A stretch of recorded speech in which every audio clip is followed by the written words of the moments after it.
Hai, iOS 18.3 akhirnya rilis resmi di pekan ini. Dan ada beberapa perbaikan penting yang terjadi di iOS 18.3 ini. Sebagian besar sih yang udah pada update ngerasa puas dengan iOS 18.3 ini.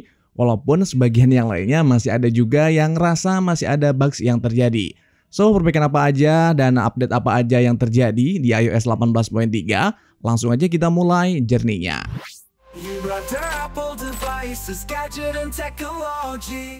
Oke, yang pertama kita akan ngomongin tentang perbaikan yang terjadi di iOS 18.3. Yang pertama itu perbaikan ada di bagian layar, di beberapa orang ngalamin. Jadi kalau misalkan kita lagi buka-buka layar khususnya untuk aplikasi-aplikasi dari third party, di sini kayak misalkan buka Shopee, kadang-kadang tiba-tiba nge-freeze layarnya itu nggak bisa dioperate, nggak bisa disentuh sama sekali.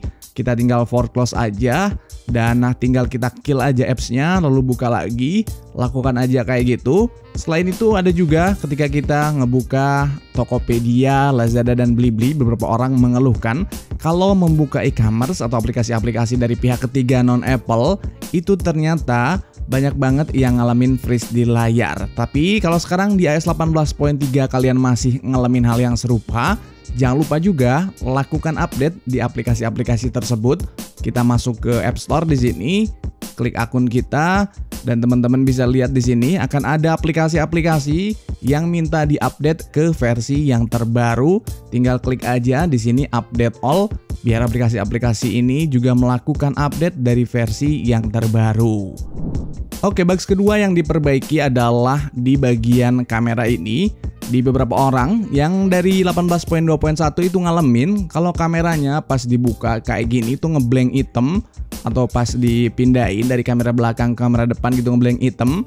Personally gua pribadi nggak ngalamin bugs ini, tapi buat kalian yang masih ngalamin bugs ini sebaiknya menurut gua update aja ke iOS 18.3 karena di device yang gua punya ada 3 device yang gua install iOS 18.3 semuanya itu aman aja untuk blank kamera ini. Cuman untuk zoom in zoom out di kamera 0,5 dan 1 di video ini ternyata masih aja ngeklik kayak gitu ya. Kayak patah-patah gitu, teman-teman bisa lihat di sini. Ini berasa banget patahannya. Masih berasa banget. Gue coba rekam video. Oke, ini 0,5 dan di sini adalah 1 kali 0,5 1 kali. Kita lihat hasilnya di sini. Oke, coba kita lihat. Nah, kayak gitu, masih ada patahan walaupun hasilnya agak lumayan sedikit smooth, tapi tetap ada patahan, nggak sesmooth sebelum-sebelumnya, sebelum ada bugs, dan ternyata belum diperbaikin sama Apple di iOS 18.3 ini. Nggak tahu deh di iPhone kalian apakah sudah diperbaiki atau masih sama aja kayak punya gua gini. Perbaikan lain yang dilakukan di iOS 18.3 adalah di galeri. Kalau kita misalkan setelah ngerekam video, di sini misalkan ngerekam video, ada beberapa kasus kalau audio dan videonya itu nggak ngesync dan udah diperbaikin di iOS 18.3. Apakah teman-teman masih ngalamin hal yang kayak gitu atau udah aman, udah ngesync audionya? Kalau teman-teman yang udah update boleh kasih testimoninya di kolom komentar. Kalau gua pribadi memang ngalamin sebelumnya itu kayak ada delay sepersekian detik, tapi sekarang udah gua coba, udah lancar dan aman. Terus selain itu di iOS 18.2.1 juga gua ngalamin kalau gua play audio lalu aktifin si mikrofonnya atau si mic-nya di sini volumenya, pas gua play terus gua buka di sini tombol mute-nya, audionya itu kadang nggak muncul untuk di iOS 18.2.1. Harus di force close dulu, dibuka lagi. Tapi ini udah aman, lancar. Pas pertama kali dibuka langsung muncul audionya kalau kita di unmute videonya. Perubahan berikutnya yang menurut gua paling berasa adalah di bagian improvement suhu dan baterai. Untuk daya tahan baterainya di sini teman-teman bisa lihat juga. Untuk penggunaan daily gua overall sebetulnya cukup banget ini relatif irit.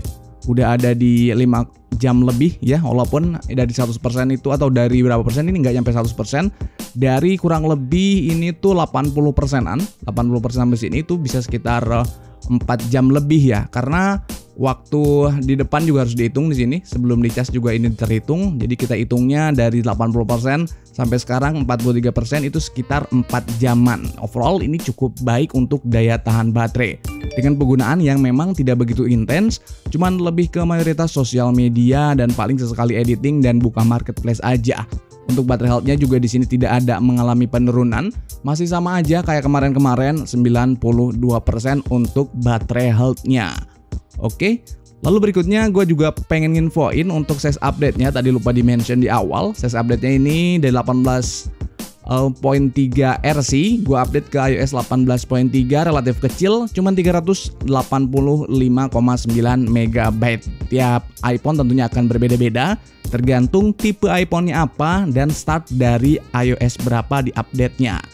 Oke, lanjut berikutnya gue juga pengen ngasih tahu gimana iPhone storage-nya, apakah aman. Masuk ke general di sini, software update, general iPhone storage di sini. Oke, loadingnya, mantep sih, ini relatif cepat. Kita cek ke bawah, iOS-nya relatif terpantau aman di sini, 11,47 GB, sementara sistem datanya 8 GB doang. Ini oke sih, nggak ada bugs yang aneh-aneh. Oke, berikutnya fitur baru apa aja yang ada di iOS 18.3? Pertama, gue pengen ngasih tahu di sini ada wallpaper baru.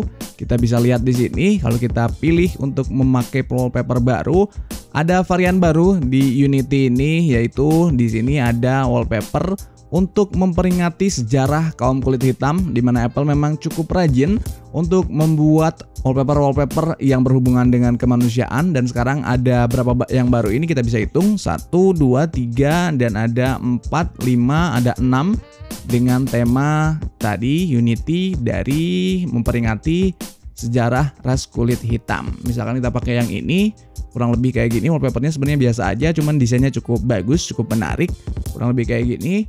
Teman-teman bisa tambahkan kayak biasa, tinggal wallpaper pen aja kayak gini, dan kita bisa gunakan kayak biasa kalau memang ngerasa cocok ya. Jadi desainnya itu ada animasinya gitu, bagus. Pas kita buka lock itu kayak ada animasinya gitu, teman-teman bisa lihat. Wow, menarik ya. Fitur baru berikutnya yang udah pernah gua mention juga di versi RC-nya di sini adalah di bagian kalkulator. Ya, misalkan teman-teman 10 dikali atau ditambah deh, kita tambah 5 sama dengan 15, maka kalau kita pengen nambah dari angka terakhir ini nggak perlu tekan plus 5, tinggal kita klik aja sama dengan di sini, otomatis akan nambah plus 5. Kita lihat 1, oke, langsung plus 5 jadi 20, plus 5 lagi jadi 25, plus 5 lagi jadi 30. Begitupun untuk pembagian, perkalian, atau pengurangan. Kita coba untuk pembagian, bagi 2 misalkan, kita klik sama dengan, kalau kita klik lagi sama dengan, otomatis akan membagi 2. Oke, di beberapa device ada yang ngalamin setelah 4 kali melakukan sama dengan, 4 kali perhitungan artinya, ada juga yang nge-lag atau yang ngebug, jadi cuman strike aja nggak menghasilkan untuk hasil yang baru. Apakah di iPhone kalian lancar-lancar aja atau ada bugs di kalkulator ini? Untuk iPhone punya gua relatively ini sangat lancar dan aman, gak ada masalah untuk kalkulator ini.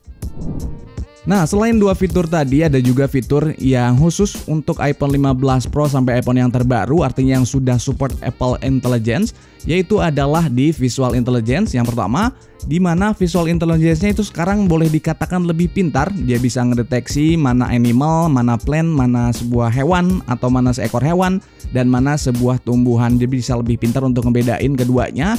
Dan juga ketika kita nge-scan sebuah poster, misalkan di sana ada tanggalnya, ada waktunya, bisa langsung disinkronis ke Apple Calendar. Jadi lebih smart dan lebih multifungsi lagi.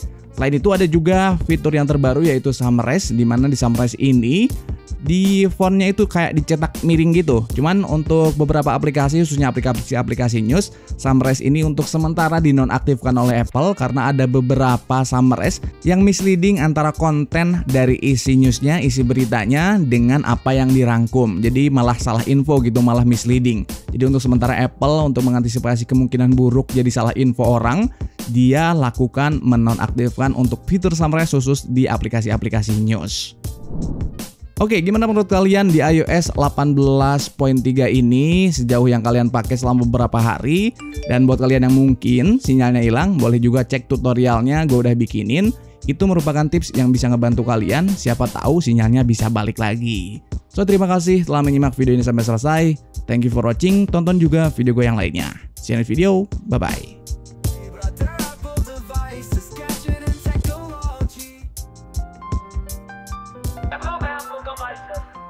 Gadget and technology.